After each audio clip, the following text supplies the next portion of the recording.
all got that grand plan, that brilliant idea, that life-changing habit we're absolutely definitely going to start one day, right? It's this perfect, magical time in the future where we'll suddenly have more energy, more focus, more motivation, but that day, well, it never seems to actually show up on the calendar. And it feels so real in the moment, doesn't it? You map it all out, you get excited about this new and improved person you're going to be, and you even feel a little bit of relief just by making the decision. The hard part? Oh, that can wait for tomorrow, you. And this is where it gets so frustrating. The intention feels really strong, it feels genuine. We want to do these things, for sure. But when the alarm goes off, when it's time to actually act, there's this weird disconnect. All that ambition we felt yesterday just seems to have, well, vanished. Now look, it is so easy to beat yourself up over this, to just chalk it up to being lazy or unmotivated. But the reason this keeps happening is way more interesting than that. And honestly, it has a lot less to do with your character and a whole lot more to do with your brain's basic wiring. This feeling actually has a name. Scientists and psychologists call it the intention-action gap. Just knowing that this is a recognized thing, a predictable glitch in our human operating system, that's a huge first step. It's not just you. It's kind of part of being human. Okay, so if it's not some kind of moral failing, then what is it? What is going on in our heads that creates this giant canyon between our best intentions and what we actually do? The answer is, well, it's both really simple and pretty mind-blowing. Seriously, neurologically speaking, when you think about yourself in the future, even just yourself tomorrow, your brain activity looks almost identical to when you're thinking about a completely different person.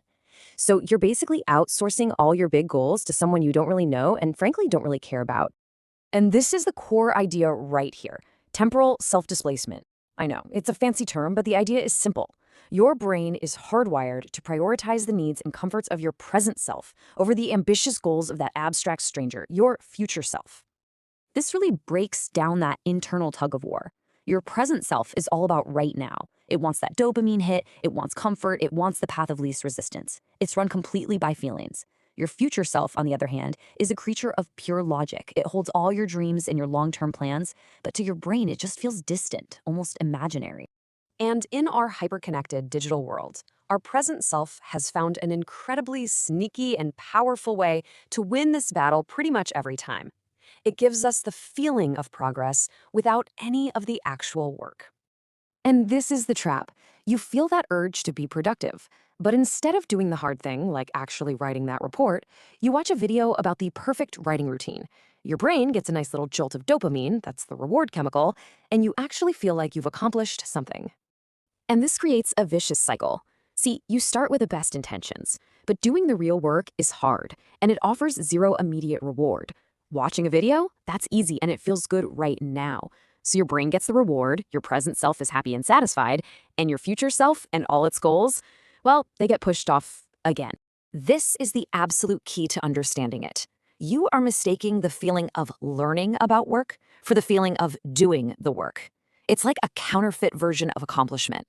It perfectly satisfies your present self's craving for instant gratification while making sure the actual difficult task never ever get started. But here's the good news. You can't outsmart an enemy you don't even know is there. Just by realizing you have these two competing selves, and by recognizing the sneaky tricks your present self uses, like this dopamine trap, you can finally start to step in and change the outcome. So, let's wrap this up. What do you need to take away from all this? First, and most importantly, stop blaming yourself. This is a biological process. It is not a character flaw. Second, just acknowledge that there's this internal conflict going on between the person you are right now and the person you want to become. Third, be really wary of things that feel productive but don't actually produce anything. And finally, remember this. Just being aware of this whole dynamic, that is your greatest advantage. Look, this battle between your present comfort and your future goals is happening inside your head, whether you're aware of it or not. So the only real question is, now that you know the rules of the game, which self are you going to let take the wheel?